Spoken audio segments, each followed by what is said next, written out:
नमस्कार। आज मैं बहुत दिनों बाद आपसे पुनः मुलाकात कर रहा हूँ। ईश्वर की कृपा है, आप हम मिल पा रहे हैं। मैं आज एक अच्छे दिवस पर, जबकि आज शरद पूर्णिमा है, महर्षि वाल्मीकि जयंती है और भक्त शिरोमणि मीरा का भी आज जन्म जयंती मेवाड़ में मनाई जाती है। महर्षि वाल्मीकि प्रचेता के पुत्र थे, वो शूद्र नहीं थे। मनुस्मृति में नारद और पुलत्स के भाई के रूप में उनको बताया गया है, जबकि स्कंद पुराण में जन्मांतरण के रूप में वो व्याग थे। हम सबको वो कथा पता है, जब वो अपने अर्थोपार्जन के लिए वे एक रत्नाकर डाकू के रूप में प्रसिद्ध थे, आने जाने वालों को लूटते थे।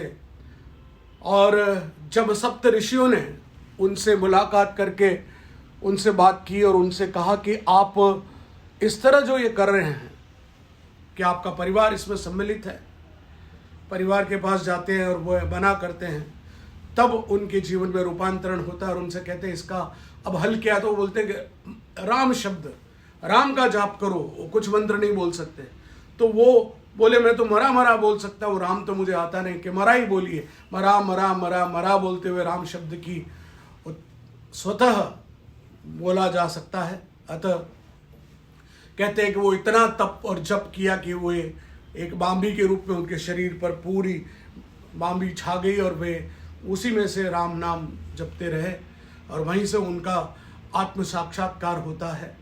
महर्षि वाल्मीकि के बारे में महर्षि वेदव्यास ने भी धर्मराज युधिष्ठिर के कहने पर काव्य की इस महान रचना, प्रथम कवि के रूप में यदि कोई थे तो वाल्मीकि थे। युधिष्ठिर ने वेदव्यास से कहा था कि आप इस पर कुछ टिप्पणी करें, तब उन्होंने रामायण पर एक तात्पर्य, रामायण तात्पर्य लीला जो युधिष्ठिर के कहने पर वेदव्यास जी ने लिखी। ऐसा मानते हैं कि पहला श्लोक यदि कोई निकला तो वो क्रौंच पक्षी को देखकर एक श्लोक फूटा।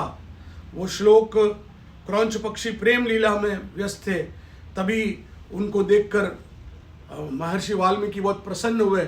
उन्होंने देखा कि पक्षी प्रेम लीला कर रहे हैं, तभी एक शिकारी ने तीर से उस क्रौंच पक्षी को मार डाला। तब उनके मन में बहुत वेदना हुई और उस वेदना से प्रथम श्लोक जो रामायण का है वो निकला है। स्कंद पुराण में इस बात का वर्णन आता है कि रामायण जो महर्षि वाल्मीकि ने लिखी वह वेदों के समतुल्य है। एके कमक्षरम पूषाम महापातक नाशनम, यानी जितने पाप किए उसको यदि कोई नाश करने वाली है तो वो वाल्मीकि की रामायण है। 24,000 श्लोक उसमें हैं, 4,80,000 शब्द इस वाल्मीकि रामायण में बताए गए हैं। ज्योतिष शास्त्र, साथ में तंत्र, वाम मार्ग के बारे में भी बहुत उल्लेख इसमें मिलता है। तांत्रिक किस प्रकार काम करते थे वो लंका में विभीषण और मेघनाद, कुंभकर्ण और रावण स्वयं एक बहुत बड़ा तांत्रिक था।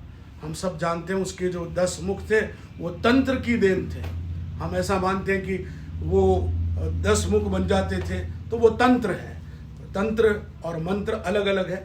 कोलाचार जो है उसका, जो वाम मार्ग का जो लोग प्रयोग करते थे वही राक्षस हो जाते थे। यद्यपि रावण ब्राह्मण था लेकिन उसने कोलाचार किया, इसलिए उसकी वो राक्षस के रूप में उसने भले ही जन्म नहीं लिया, ब्राह्मण कुल में जन्म लेकर भी वो राक्षस वृत्ति का बना, इसलिए उसको राक्षस बोला। और श्री राम के अवतार का भी वो कारण रावण था। आज महर्षि वाल्मीकि जयंती के अवसर पर हम सब महर्षि वाल्मीकि की रामायण को तो कोई कितने लोग पढ़ते हैं मुझे नहीं पढ़ता, लेकिन पढ़िए, मैंने पढ़ी है, मैं पढ़ रहा हूँ, रोज़ नए नए आयाम उसमें से मिल रहे हैं। यदि सारे जीवन के सार के यदि कोई एक ग्रंथ हो सकता है तो वो वाल्मीकि रामायण हो सकती है। आज वाल्मीकि जयंती के अवसर पर मैं पुनः अपने इस ज्ञान के छोटे से स्वरूप को लेकर आपके बीच उपस्थित हुआ हूँ। ईश्वर से मैं प्रार्थना करता हूँ कि आप स्वस्थ रहें और मेरे इस ज्ञान को उत्तम लगे तो सभी लोगों से बांटते रहें। एक बार पुनः आपके अंदर बैठे हुए श्री राम तत्व को प्रणाम करते हुए अपनी वाणी को विराम देता हूँ। बहुत बहुत धन्यवाद।